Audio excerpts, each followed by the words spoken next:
امام حسین رضی اللہ تعالیٰ عنہ کی شخصیت کی مختلف جہتیں ہیں، آپ کی سیرت پاک کے مختلف عنوانات ہیں۔ آپ کا جو فلسفہ ہے اور آپ کا جو اقدام ہے اور آپ کا جو میدان سجانا ہے وہ بہت ساری گہرائیاں اپنے دامن میں رکھتا ہے، اور امام علی مقام رضی اللہ تعالیٰ عنہ کی فکر کھڑا ہونے کی فکر ہے، مضبوط ہونے کی سوچ ہے، نظریاتی زندگی گزارنا اور نظریاتی سرحدوں کا محافظ بننا، یہ امام حسین کا پیغام ہے۔ ہمارے ماحول میں اس طرح ہوتا ہے کہ کچھ لوگ ایسے ہوتے ہیں جو سوسائٹی میں اپنے آپ کو قانون سے ماورا سمجھنے لگتے ہیں۔ ان کا یہ مزاج بن جاتا ہے کہ ہم چونکہ ایک بہت بڑی شخصیت ہے، ہم چونکہ وی آئی پی پرسنالٹی ہیں اور ہمارے ڈھیروں اور ہزاروں اور لاکھوں میں جاننے پہچاننے اور محبت کرنے والے ہیں، لہذا شاید ہمیں کسی قانون اور کسی زاویے کا پابند نہیں ہونا چاہیے۔ تو یہ سوچ بڑی خطرناک ہوتی ہے۔ معاشرے میں ایک آدمی بھی جرم کر کے جب بچ جاتا ہے یا اپنے آپ کو بچانے میں کامیاب ہو جاتا ہے، اس کا اثر پوری سوسائٹی پہ پڑتا ہے، اس کے نتائج بڑے خوفناک نکلتے ہیں۔ ایک چور کے بچ جانے سے پورا شہر غیر محفوظ ہو جاتا ہے۔ آپ نے ایک قاتل کو کھلی چھٹی دے دی، اس کا مطلب یہ ہے کہ آپ نے بہت سارے انسانی اور قیمتی جانوں کو داؤ پہ لگا دیا ہے۔ اب تو اس کا دل کھل جائے گا، وہ جس کو چاہے گا جہاں چاہے گا۔ تو نتیجہ یہ نکلتا ہے کہ اگر قانون کی پاسداری نہ کی جائے، کچھ لوگ اس سے ماورا ہو جاتے ہیں۔ یہ جو سوچ ہوتی ہے نا بادشاہوں کی سوچ، ان کا خیال ہوتا ہے کہ ہم کسی قاعدے کے پابند نہیں ہیں۔ اسلام میں جو خلافت پر زور دیا ہے تو خلیفہ جو ہوتا ہے وہ تو نائب ہوتا ہے، صرف اللہ اور اس کے رسول کے احکامات طے شدہ ہیں، اس نے بس نافذ کرنا ہوتا ہے۔ اس لیے مسلمانوں کے ہاں بادشاہ نہیں ہوتے، مسلمانوں کے ہاں امیر ہوتے ہیں، خلیفہ ہوتے ہیں، جو صرف اس نظام کو نافذ کرتے ہیں۔ امام علی مقام سیدنا امام حسین رضی اللہ تعالیٰ عنہ جب میدان میں نکلتے ہیں تو امام حسین رضی اللہ تعالیٰ عنہ فرماتے ہیں کہ میں ان لوگوں کے خلاف نکلا ہوں جنہوں نے حدود اللہ کو توڑا ہے، جو اللہ کی حرام کردہ کو حلال کہتے ہیں۔ میں ایسے لوگوں کے خلاف برسر پیکار ہوں جو حدود کے قیام میں رکاوٹ ہے، جو اپنے آپ کو ماورا سمجھتے ہیں۔ تو امام علی مقام رضی اللہ تعالیٰ عنہ نے مضبوط اور بھرپور جد و جہد کی۔ ایک ہوتا ہے کسی شخص کے گھر کی دیوار گرانا، اس کی حکومت گرانا، اس کے محل کو گرانا۔ ایک ہوتا ہے کسی کی سوچ کو اور اس کے نظریے کو دفن کرنا۔ امام علی مقام رضی اللہ تعالیٰ عنہ کا کمال یہ ہے کہ امام حسین نے یزید کو اور اس کے نظریے کو دفن کر دیا۔ قانون کی بالادستی، خلافت کا قیام اور چھوٹے بڑے کی تفریق ختم کر کے شریعت کے دائرے میں لانا، سب کو حدود کا پابند کرنا، اس کو امام علی مقام رضی اللہ تعالیٰ عنہ نے عملی جامہ پہنایا اور نظریاتی سرحدوں کو ہمیشہ کے لیے مضبوط کر دیا۔ قرآن مجید میں اللہ تعالیٰ نے اس بات کا بیان فرمایا، فرمایا یا ایھا الذین آمنوا کونوا قوامین بالقسط، اے ایمان والو انصاف کے لیے کھڑے ہو جاؤ، شہداء للہ، لیکن یہ گواہیاں تم نے اللہ کے لیے دینی ہے، کہ تم نے سٹینڈ لینا ہے، یہ جو تم نے انصاف کے لیے کھڑے ہونا ہے یہ اللہ کی رضا کے لیے تم نے کھڑے ہونا ہے۔ اور تم کھڑے ہو جاؤ، تم سٹینڈ لے جاؤ، تم مضبوط ہو جاؤ، تم ڈٹ جاؤ اللہ کی رضا کے لیے۔ اور جو طرز ہمیں اللہ کا قرآن دیتا ہے وہ طرز بڑی انوکھی ہے، فرمایا ڈٹ جاؤ، وَلَوْ عَلَىٰ أَنفُسِكُمْ، اگرچہ اس میں تمہاری اپنی جان کا نقصان ہی کیوں نہ ہو، تمہیں خود ہی قانون کے دائرے میں کیوں نہ آنا پڑے، تمہیں اپنے آپ کو قانون کے حوالے کیوں نہ کرنا پڑے، اپنی ذات پر حدود کا تمہیں تعین لاگو کیوں نہ کرنی پڑے، لیکن تم ڈٹ جاؤ، اللہ کے لیے کھڑے ہو جاؤ، قانون کی پابندی کرو۔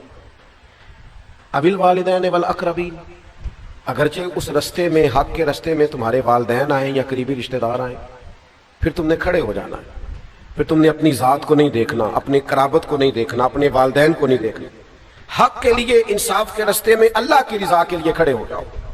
پھر ارشاد فرمایا ان یکن غنیا او فقیر، فرمایا اگرچہ اس رستے میں کوئی غنی آئے او فقیر آئے یا کوئی فقیر آئے، کسی مالدار کو نہیں دیکھنا کہ اس پر حد آ رہی ہے تو اس کے پیسوں کے روپ کے نیچے آ جانا، اور کسی غریب کو دیکھ کر ترس بھی نہیں کھانا کہ میں فیصلہ کرنے لگا ہوں تو چلو تمہارا بندہ ہے، غریب آدمی ہے، میں تجھے چھوڑ دیتا ہوں، یہ کام نہ کرنا۔ جب حد کی باری آئے تو امیر آئے یا غریب آئے، قانون سب کے لیے برابر ہے۔ اور اگلے لفظ جو قرآن مجید نے بیان فرمائے وہ سمجھنے والے ہیں، فرمایا فاللہ اولا بہما، تم خیر خواہ نہ بنو، اللہ تم سب سے بڑھ کے ان کا خیر خواہ ہے۔ امیروں کا بھی اور غریبوں کا بھی رب خیر خواہ ہے، تم قانون کی پابندی کراؤ، تم نہ خیر خواہ بنو، اللہ تبارک و تعالیٰ تم سب سے بڑھ کر ان پر اختیار رکھتا ہے، اللہ تعالیٰ ان کی خیر خواہی فرمائے گا۔ خواہشات نفس کی پیروی نہ کرو، ان تعدلوا کہ تم عدل ہی نہ کر سکو، اپنی خواہشات نفس کے پیچھے اس طرح نہ لگو کہ عدل کا رستہ چھوڑ جاؤ، چھوڑ دو اپنی خواہشات کو اور انصاف قائم کرو اس رستے میں، چاہے تمہاری اپنی جان آئے، ماں باپ آئیں، رشتہ دار آئیں، امیر آئیں، غریب آئیں، انصاف کے لیے کھڑے ہو جاؤ۔ ہم چونکہ زیادہ تر لوگ دیہاتی مزاج سے تعلق رکھتے ہیں، قرآن مجید کی اس آیت کو سامنے رکھیے کہ انصاف کے ساتھ کھڑا ہونا ہے، حق کے لیے کھڑے ہونا ہے، اس میں چاہے اپنی ذات ہی کیوں نہ آئے پھر اس کو پیش کرنا۔ حضرت عمر فاروق رضی اللہ تعالیٰ عنہ نے ایک بہت بڑا جملہ ارشاد فرمایا، آپ فرمانے لگے میں نے اپنے نبی پاک صلی اللہ تعالیٰ علیہ وسلم کو قصاص کے لیے اپنے آپ کو پیش کرتے ہوئے دیکھا ہے۔ حضور نے اپنے آپ کو قانون کے سامنے پیش کیا، صفے سیدھی کراتے ایک صحابی کو درہ لگ گیا یا نیزہ لگ گیا تو حضور علیہ السلام نے اپنے بدن نور سے کپڑا ہٹا دیا، فرمایا آؤ تم بدلہ لے سکتے ہو، تمہیں تکلیف ہوئی ہے۔ تو حضرت عمر فرماتے ہیں اگر مدینے والے محبوب اپنے آپ کو قصاص کے لیے پیش کر سکتے ہیں تو پھر باقی کون ہے جو اپنے آپ کو ماورا سمجھتا ہے؟ پھر وہ کون ہے جو کہتے ہیں مجھ پہ نافذ نہیں ہو سکتا، میرے اوپر آپ حکم نہیں چلا سکتے؟ سب سے پہلے تو اپنی ذات سے شروع کرنا ہوگا۔ نبی پاک علیہ السلام نے خود ارشاد فرمایا اگر میری وجہ سے کسی کو تکلیف پہنچی ہو تو میں حاضر ہوں، بدلہ لے سکتا ہے۔ اگر حضور اپنے آپ کو پیش کرتے ہیں تو ہما چما کس کھاتے میں؟ ہمارے ہاں وہ جو فکری تضاد ہے، مطلب ہم یہ چاہ رہے ہیں پوری دنیا پہ دین نافذ ہو جائے، لیکن کہیں نفس کی خواہش یہ کہتی ہے کل دنیا پہ ہو میرے اوپر نہ ہو، تو معاذ اللہ آپ اپنے آپ سے پہلے سوال تو کر لیں، آپ اس کٹہرے میں آنے کو تیار ہیں؟ میں اس بڑے مجمع میں بڑے درد کے ساتھ ایک بات کہتا ہوں، اللہ مجھے معاف فرمائے اگر کہیں میری طبیعت میں کسی قسم کا کوئی تصنع ہو۔ میں نے بہت پہلے کہا تھا کہ بہت بڑی گدیوں کے وارث پیر نہیں چاہتے کہ ملک میں دین نافذ ہو جائے، نہیں چاہتے، اس لیے کہ انہیں کٹہرے میں آنا پڑے، انہیں اپنی اربوں خربوں کی جائیداد کا حساب دینا پڑے، وہ جو الگ سے ایک سلطنت قائم کیے ہوئے ہیں وہ سلطنت ٹوٹ جائے۔ ہمارا مزاج نہیں ہے بھائی، ہم تھوڑا سا ہٹ کے جینا چاہتے ہیں، ہم سفارشی کارڈ اپنی جیبوں میں رکھتے ہیں، ہم اپنی گاڑیوں کے پیچھے لکھوائے پھرتے ہیں میں فلاں صاحب ہوتا ہوں، میں فلاں صاحب ہوتا ہوں، میرا فلاں نام ہے، میری موٹر سائیکل کے پیچھے لکھا ہوا ہوتا ہے میرا فلاں علاقے سے تعلق ہے۔ آپ کوئی الگ مخلوق ہے؟ آپ نے جو موٹر بائک کے پیچھے اور گاڑی کے پیچھے لکھوا لیا ہے، اور آپ نے جو جھنڈا بلند کر لیا اپنی گاڑی پر، اور ایک آپ نے بلب جلنے والا اور اشارے دینے والا لگوا لیا، تو آپ کیا ہے؟ قانون کے دائرے میں آپ آئیں گے، قانون کے دائرے میں۔ حضرت انس بن مالک رضی اللہ تعالیٰ عنہ فرماتے ہیں نصر کی بیٹی ربی نے ایک عورت کو کچھ مارا تھا اور اس کے دانت ٹوٹ گئے تھے، تو حضور کی بارگاہ میں مقدمہ دائر ہوا، تو نبی پاک نے فرمایا بدلہ دے یہ، تو کہتے ہیں ان لوگوں نے، نصر چونکہ بہت امیر لوگ تھے، قبیلہ بڑا امیر تھا، تو اس نے اپنی بیٹی کے لیے جا کے ان کی منت کی، کہا یار تم میری بیٹی کو معاف کرو گا؟ نہیں معاف کرتے، کام سے کوئی تم جرمانہ لے لو۔ انہوں نے کہا ہم نہیں معاف کرتے، تو حضرت انس بن مالک کہتے ہیں میں نے جا کے عرض کی حضور یہ بہت بڑا قبیلہ ہے جو دین میں آیا ہے، تو کیا آپ اس جیسے لوگوں پر بھی قصاص ہوگا؟ فرماتے ہیں کہ اللہ کے محبوب علیہ السلام نے میری طرف دیکھا اور حضور کے جملوں میں وہ تاثیر تھی اور لفظوں میں وہ حقیقت بیانی تھی کہ فرماتے ہیں کہ میرا دل عجیب سفر کرنے لگا۔ حضور فرمانے لگے انس تم سے پہلی قومیں اس لیے تباہ ہوئی تھی کہ غریب جرم کرتا تھا تو سزا ملتی تھی اور امیر جرم کرتے تھے تو رہا کر دیے جاتے تھے۔ حضور فرمانے لگے یہ حد لگے گی، یہ بدلہ دینا پڑے گا۔ کیوں دینا پڑے گا؟ اللہ کے رسول فرمانے لگے یہ اللہ کی کتاب کا فیصلہ ہے، یہ کتاب اللہ کا فیصلہ ہے کہ حدود کو قائم کیا جائے، اللہ کے بنائے ہوئے قانون کو نافذ کیا جائے۔ جب تک میں اپنی ذات پر، اپنے بچوں پر، اپنے گھر پر، اپنے قبیلے پر، اپنے دوستوں پر اللہ کے قانون نافذ کرنے میں کامیاب نہیں ہوتا، جب تک حدود اللہ کا قیام میں اپنی ذات سے لے کر اپنے حلقہ احباب تک لگانے میں کامیاب نہیں ہوتا،